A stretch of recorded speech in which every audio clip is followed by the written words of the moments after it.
Welcome to The Explainer, where we transform complex research into clear, structured, visual insights. Let's dive right in.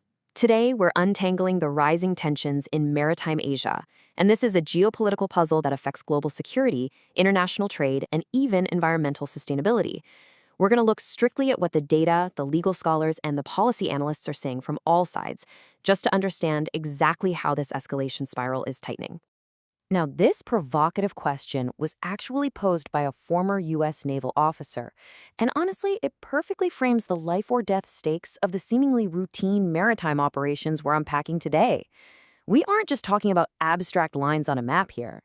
We're talking about thousands of tons of steel navigating through highly contested waters, where a single miscalculation could literally ignite an international crisis. So, to impartially untangle this massive web of international law and military posturing, here's our agenda. We'll cover 1. The high-stakes sea. 2. A clash of maritime laws. 3. The FONOPs debate. 4. China's Coast Guard strategy. 5. The risk of collision. And 6. Charting a peaceful course. Okay, starting off with Section 1, the high-stakes sea, global commerce and local conflict. Let's establish exactly why this distant maritime dispute matters to absolutely everyone watching. $3.4 trillion. That is the staggering annual value of goods passing through the South China Sea. To put that into perspective, we are talking about roughly 14% of all U.S. trade and a massive 40% of China's total trade. It's the economic artery of the world. Any disruption here sends immediate shockwaves through global supply chains. But, it's not all about massive cargo ships. It's about local survival, too. Supplying 12% of the world's seafood, these waters sustain millions of coastal livelihoods across Southeast Asia. When fish stocks dwindle, these fishing vessels aren't just catching food anymore. They essentially become frontline actors in a high-stakes territorial dispute.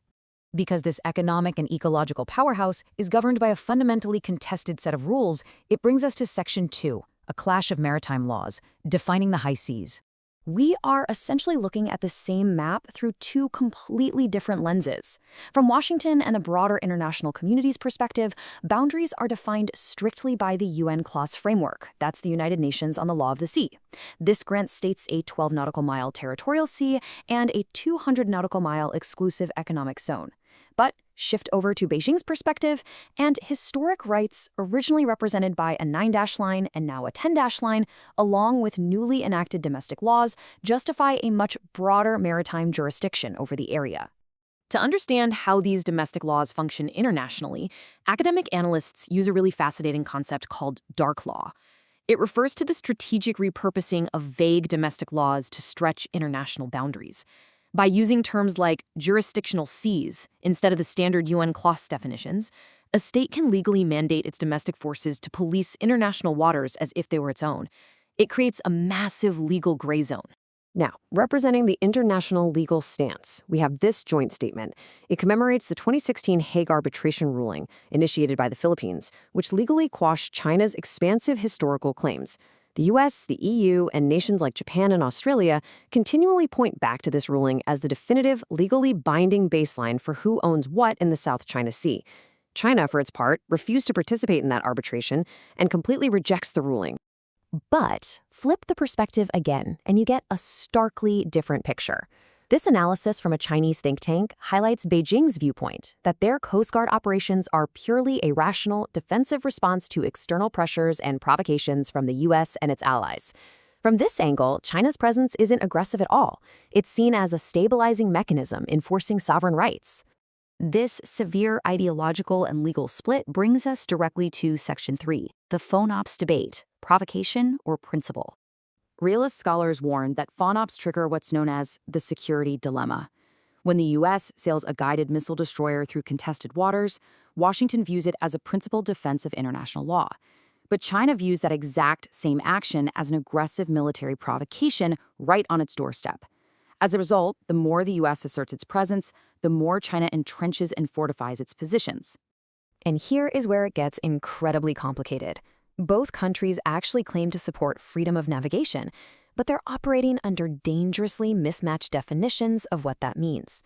China asserts that commercial shipping is free, sure, but argues that foreign military surveillance within an exclusive economic zone requires the coastal state's consent. The US completely rejects this, maintaining that military vessels enjoy the exact same freedom of navigation as commercial ships in those zones. Evaluating the US approach, a recent Marcellus policy analysis suggests that the heavy financial and operational costs of FONOPs might far outweigh their benefits. The analysis points out that the US Navy is already stretched pretty thin globally. Using highly advanced warships for symbolic messaging diverts them from critical training. More importantly, the analysis argues that a decade of FONOPs has completely failed to deter Chinese militarization. In fact, China has just accelerated its island building in response.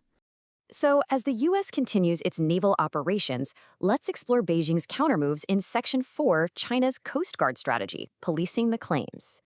Remember that dark law concept? This is it in practice. In 2021, China enacted new laws that fundamentally integrate their Coast Guard with national defense. It grants sweeping new powers to use military force, allows the forced towing of foreign vessels, and permits the creation of temporary maritime security zones in those ambiguously defined jurisdictional seas. Analysts note this essentially legalizes aggressive policing in disputed international waters. To enforce these new laws, the China Coast Guard has deployed an unbelievable 550,000 vessel sorties over the past 5 years. That staggering number demonstrates a massive sustained presence.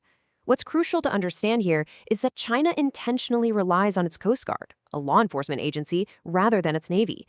Beijing cites this as proof of its restraint, showing they're trying to avoid a direct military-to-military escalation.